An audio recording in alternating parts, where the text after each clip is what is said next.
ဖခင်မြင်းမှုထီးဘီရင်ကိုအဖေလိုတမက်ခါချစ်တဲ့ခန်းစားချက်မရှိကြောင်းပြောလာတဲ့ခင်းစားကြီးကျော်သာဖုံးမိနေတာပရိသတ်ကြီးတို့သိကြတဲ့အတိုင်းလက်တလုံးမှာဆိုရှယ်မီဒီယာထက်မှာဂရဲထော်လီထွက်သွားခဲ့တာကတော့မြန်မာနိုင်ငံရဲ့ထိပ်တန်းသတင်းကြီးဦးတန်းစောမြင်းမှုထီးဘီရင်ရဲ့မှတ်ချက်စကားတွေကြောင်းပါပဲသူဟာခင်းစားကြီးကျော်နဲ့လက်ထက်စင်ကပထမအိမ်အောင်နဲ့ကွာမရှင်းထားခဲ့ဘူးလို့ပြောဆိုလိုက်တာဟာခင်းစားကြီးကျော်ရဲ့တိတ်ခါကိုလူပုံလေးမှာနှိတ်ချလိုက်သလိုဖြစ်စေခဲ့ပါတယ်ဒီလိုချိန်မှာတားဖြစ်သူဖုံးမိနေလာကတော့အားလုံးအံ့ဩသွားလိုက်ရအောင်ပြတ်သားတဲ့စကားလုံးတွေနဲ့တုတ်ပြန်လိုက်တာပဲဖြစ်ပါတယ်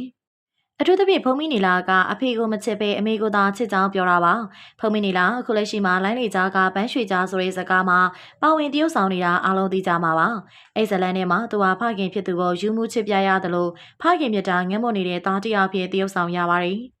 ဇလန်ရသူ့ရဲ့ဇက်ကောင်ဟာတသက်လုံးပြုစုဆောက်ရှောက်လာတဲ့အမေကိုတန်မိုးမထားပဲသူတို့ကိုဆွတ်ပစ်သွားတဲ့အဖေဘက်ကိုပဲပါသွားတာကြောင့်ပရိသတ်တရားသူ့ကိုကြည့်ပြီးအတော်လေးမုန်းတီးနေကြတာပါဒါပေမဲ့ဖုံးမီနီလာကတော့အပြင်ဘဝမှာဒါဟာလုံးဝဆန့်ကျင်ပဲဖြစ်ကြောင်းအခုလိုပဲရဲဝံ့ဝင်ရှင်းပြလာပါတယ်ဖုံးမီနီလာကဇက်ကားထဲမှာတော့ဖခင်ကိုလိုအပ်နေတဲ့သားဖြစ်တရုပ်ဆောင်ရပေမဲ့တကယ်ပြင်ပလက်ပရီဘွားမှာတော့တင်းတော့အတွေ့ဖေးဆိုတာမလိုအပ်တယ်လို့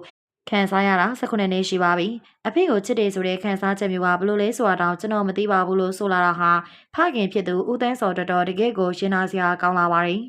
ဖုံမီနီလာရဲ့ရှင်ပွဲချက်တွေထဲမှာအထိမိဆုံးကတော့သူမိခင်ခင်စားကြီးကျော်ပေါ်ထားရှိတဲ့ကျေးဇူးတရားပါပဲသူတို့မောင်နှမနှစ်ယောက်စလုံးငယ်စဉ်တွေကဖခင်ရဲ့ရှိအဝါသားကိုမရခဲ့ပေမဲ့အဖေမရှိဘူးဆိုတဲ့ခံစားချက်မျိုးလောဝမဝင်အောင်မိခင်ဖြစ်သူကအရာရာပြည့်စုံအောင်ထားနိုင်ခဲ့တာပါ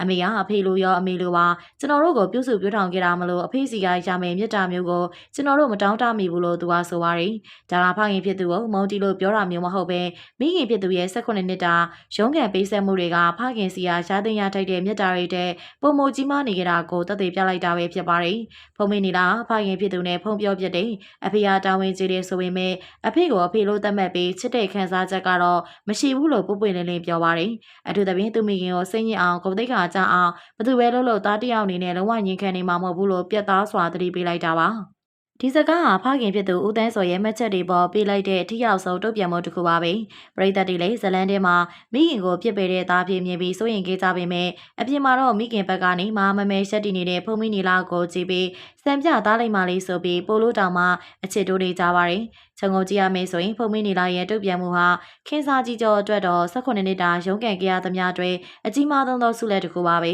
ငွေကြေးချမ်းသာမှုတွေတထေးပွဲတွေတဲ့သားသမီးတွေရဲ့နားလည်မှုနဲ့ကာဝယ်ပေးမှုကသာမိခင်တယောက်တည်းစစ်မှန်တဲ့တန်ဖိုးဖြစ်ကြောင်းဒီဖြစ်ရကတသက်ပြလိုက်တာပဲဖြစ်ပါတယ်။မိသားစုမြတ်တာကသာအရာအထက်ပိုရေးကြီးတယ်ဆိုတာကိုဖုံးမိနေလာကလက်တွေ့ပြသလိုက်ပါတယ်။ကျေးဇူးနေကြတဲ့ပရိသတ်ကြီးအရောအမေဘက်ကနေပြတ်သားစွာကာဝယ်ပေးလိုက်တဲ့ဖုံးမိနေလာရဲ့လုပ်ရတဲ့စကားတွေပေါ်ဘလို့မြင်ကြသလဲ။အဖေမရှိပေမဲ့မိခင်နဲ့မြတ်တာနဲ့ပြည့်စုံနိုင်တယ်ဆိုတာကိုရောလက်ခံနိုင်ကြလားဆိုတာမိမိရဲ့မြင်လေးကိုလည်းပြောသွားပေးကြပါအောင်ရှင်။ကျေးဇူးအားပေးခဲ့ကြတဲ့ပရိသတ်တယောက်ချစ်စီတိုင်းကိုလည်းကျေးဇူးတင်ပါတယ်။